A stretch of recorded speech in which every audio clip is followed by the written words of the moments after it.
Welcome back, everybody. This is another episode of Tank Talks. I'm your host. I guess you can call me that, Tank. Here's another rendition of Tank Talks Cars, basically. We're going to move on to other things, but right now cars seems to be the hot topic. Today we're going to be talking about what to keep in your car. I had a couple of people request that, so just different things to keep in your car, just in case for emergencies or good tools or anything to keep in your car. So because I have a truck, I keep a duffel bag just full of the most random tools and stuff. And sometimes it's annoying because people always approach me like, hey, this happened. You think you have some in my truck? I'm like, what? Just because I have a pickup truck, I got tools in my truck? Well, actually, I do. So not taking no space in a duffel bag under the back seat. Out of sight, out of mind. So first of all, I'm just gonna name these off in random order. One's not more important than the other, just a good idea to keep them in your car, in my opinion. So if you have other suggestions or anything, please comment below. First up, jumper cables. It's very important to have jumper cables in your car. A lot of people, sometimes when their battery dies or they need a jump or something, they don't have jumper cables. At least if they do have jumper cables, or if you do have jumper cables, you can say, hey, I got jumper cables, and you mind if you hook them up really quick. Really important when you're connecting jumper cables, positive goes to positive, negative goes to negative. Black to black, red to red. Usually only the red will be marked. Put the red jumper cable on the red. The black will usually go to a little bolt or somewhere to the frame of the car, but that is the positive negative when connecting those. You don't want to cross connect those. Never cross connect those. And when you do connect them, I didn't mean to do a whole thing on just jumper cables, but when you do connect them, make sure as soon as the other vehicle starts, you disconnect those. You don't want to leave that on there with both vehicles running. Never let the ends touch when they're connected to one side or the other. Next up, first aid kit. Very important to have a first aid kit in your car. Any of these items that I name off, you can get them at a Pep Boys, an AutoZone, anywhere. I think Target even has a car section where you can get stuff like this. Walmart, you can get things that you can keep in your vehicle that's definitely like specialized, not like just a full-on first aid kit. They have just the ones for vehicles. Inside those first aid kits, a lot of time they'll have road flares, bandages, band-aids, things of that nature, a little caution sign you can put out if you need to. So it's especially for the vehicle. And if you can't find one with those, just go get those items and just put them in a little bag, put all this stuff together. Next up I have is a flashlight. I put a flashlight in Angel's car. I keep one in mind. They have the really small ones that sometimes they can get a little pricey, maybe $20, $30, but they're really small so they don't take up space, but they're extremely bright. A lot of times they'll have different settings, whether it's a bright, dim, or it'll be a flashing in case you need to get someone's attention. That's always a good thing. I use that thing a lot, not even for emergencies, just looking for stuff in my vehicle, or if I hear a funny noise, I'm popping the hood, I got my flashlight out. I keep that close and handy. I use it a lot.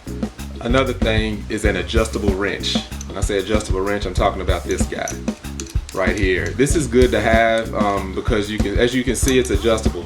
It moves to different settings. You can get a lot of force on it, and you never know. Sometimes you run into situations where you have to get to something. You don't have to get one this big. You can get one a little smaller. Most bolts and stuff that you may not even need to adjust something, but maybe someone that is helping you out may need to adjust a wrench. Like, oh, if I had a wrench, I could do this. You're like, hey, I got one.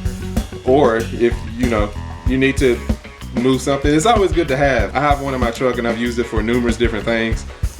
So it's probably a good idea to keep. Sorry for being out of breath. Had to jump up and grab that and I couldn't find it. A lot of people used to say back in the day, always keep a camera in your car in case you get into an accident.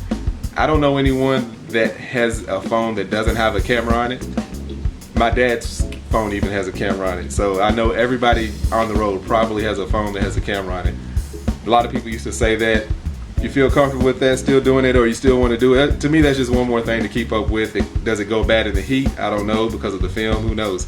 The next thing up is, I would say, a knife. I keep a knife. I usually keep a little pocket knife on me at all times anyway, but I think it's a good idea to keep a knife in your car, in your armrest somewhere. You can use it. Hopefully you would never have to use it for the purpose of cutting off your seatbelt, but I've seen situations that would look really uncomfortable, and I've also heard of situations where people were stuck in the car, got in an accident, or they came upon an accident, the person's seatbelt was stuck and they didn't have anything to cut the seatbelt with. So I think that's a really good idea to keep a knife in your vehicle. And also, especially if it's women, good self-defense, just have a knife around. Nothing too long. Know your laws in your state and city, and so you don't get pulled over and the police check for a weapon and you say you don't have one, they pull out this massive Bowie knife of Rambo and then you get arrested. Don't do anything like that, but definitely think it's a good idea to keep a cutting tool or a knife in your car. And you can put all these things in a duffel bag. This is something very convenient. Like I said, I have all my stuff in a duffel bag. It's just right there under the seat. When I need something, I pull it out. I even have a little thing that plugs into the cigarette lighter that'll slowly inflate your tire. It has a little compressor on it and a motor. One of those little random things I just picked up. It was really cheap. I had to use it one time actually. Surprisingly, I was like, hey, I got something to fix this. And so you can always have too much in your car, but you can never have too much of the just in case type stuff. So again, go down the list: jumper cables, first aid kit, road flares if it doesn't come with the first aid kit that you find, flashlight, adjustable wrench, camera, who cares really, and a knife. So just those little quick items, and I'm sure I'll come up with something else. If I think of something else, I'll mention it in another video. So another episode of Tank Talks. Thank you guys for watching. If you have any questions, comments, or suggestions, please put them below. Like, subscribe, share. I'll catch you next time. I'm finally in car service with Brisha. Hey! And have y'all ever met Justine? Hey! We go way back, like